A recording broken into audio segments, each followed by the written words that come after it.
Hi everyone. Today we are going to talk about something that's both urgent and often overlooked.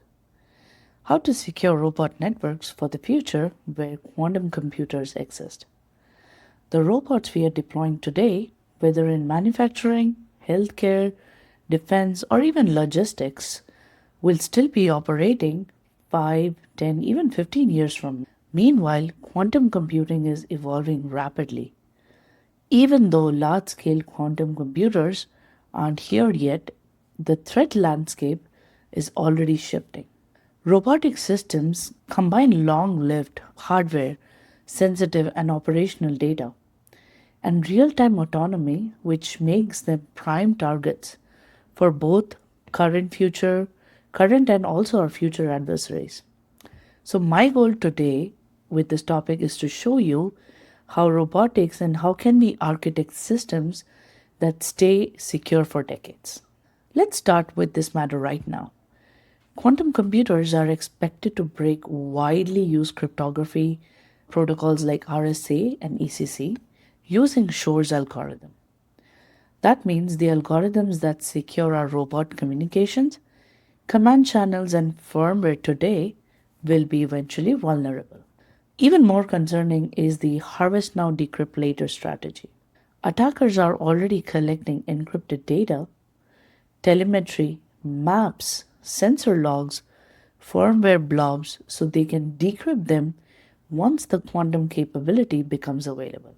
Robots generate long lived data, configuration files, mission histories, telemetry archives. They also receive update and commands that must remain trusted for years.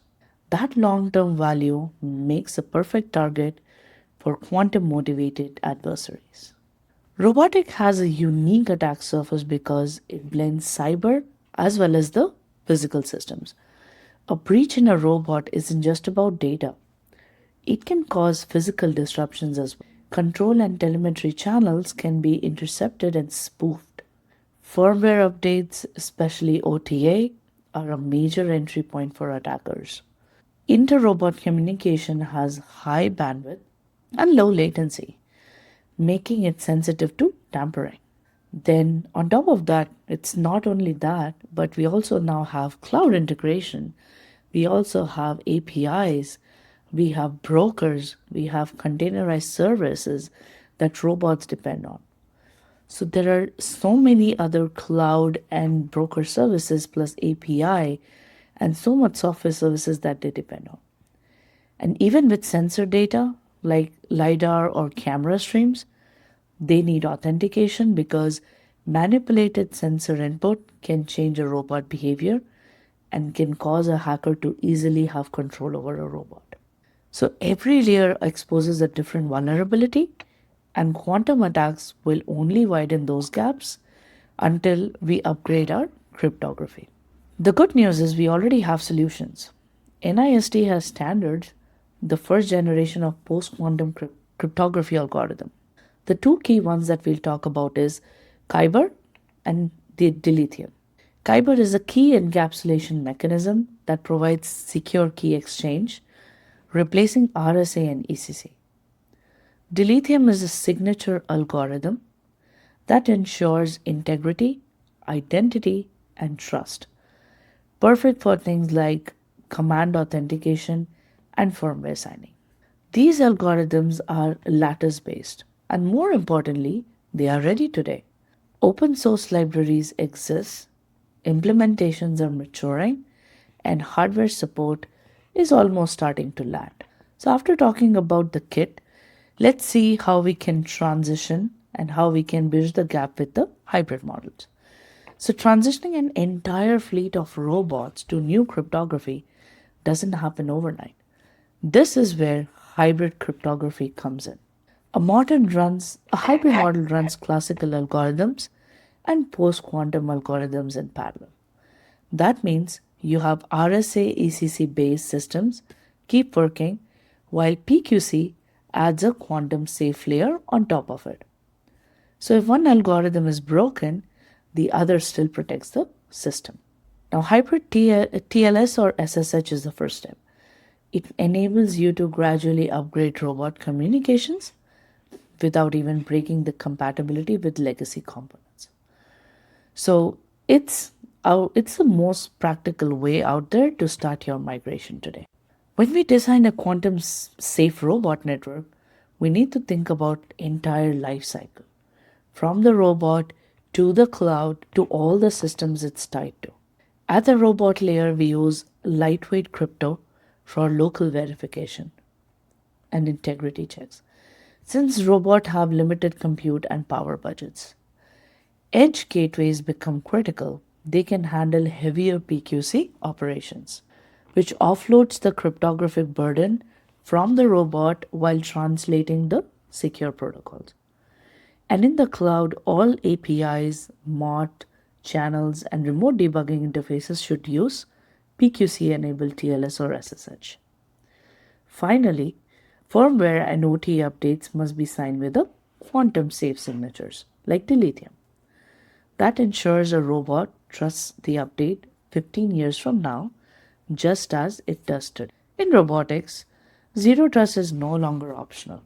These systems operate independently and are often untrusted environments. Zero trust means we verify every device, every action, every packet continuously. Robots should prove their identity to maintain the least privilege access and provide behavioral telemetry. So system can detect anomalies. This identity layer becomes much stronger with PQC. Quantum safe signatures ensure that identity and trust can't be forged, even by future adversaries. Zero trust gives us resilience today, and PQC ensures that it lasts into the quantum era. Now let's talk about a little bit how we can put into practice. So if we have to operationalize this, if we have to put a plan to this, how will we do this? First of all, step one is cryptographic inventory. Map every encryption and signing mechanism across your robot ecosystem, devices, gateways, and cloud pipelines. Next, how do we prioritize the risk across? So the most critical areas are firmware, command channels, and the OTA. Then pilot hybrid TLS. Let's start small from there. Perhaps a gateway to the cloud, which is connecting your robot to the cloud. Observe the handshake performance of that, latency, and even compatibility. Ensure your hardware modules, HSM and TPMs, secure enclaves and are capable of supporting the PQC. Finally, document the governance and the incident response. Quantum safe security isn't only algorithms, it's also an organizational process towards security. As with any cryptographic transition, there are pitfalls too. Algorithm substitution is a real issue. A weaker algorithm unless you enforce a stricter PQC policy. Legacy systems often can't support PQC natively, so rather than replacing them immediately, you can wrap or sandbox them in secure gateways. Vendor dependency is another challenge. So, not all the vendors you would use are PQC ready, but making the decisions on the spot is also difficult because an organization from a business standpoint is already engaged with a vendor for such a big inventory. So, try to choose from those modular crypto APIs and clear roadmaps. And finally, independent testing is also essential. Cryptography is hard to implement correctly, but third party validations and then having professional services helps catch subtle but critical flaws. The transition to quantum safe robotics should start now. First, inventory in your cryptography. Second, pilot PQC in controlled environment. Third, build the policies and governance so transition is consistent and scalable. Robotics is becoming central to the industry, healthcare, defense, and also society eventually. The best time to secure these systems was yesterday. The next best time is today. I encourage you to join open source communities advancing PQC and robotics security. And this is a collective effort, and the work we do today will now define the safety and security of tomorrow's autonomous system. Thank you, everyone.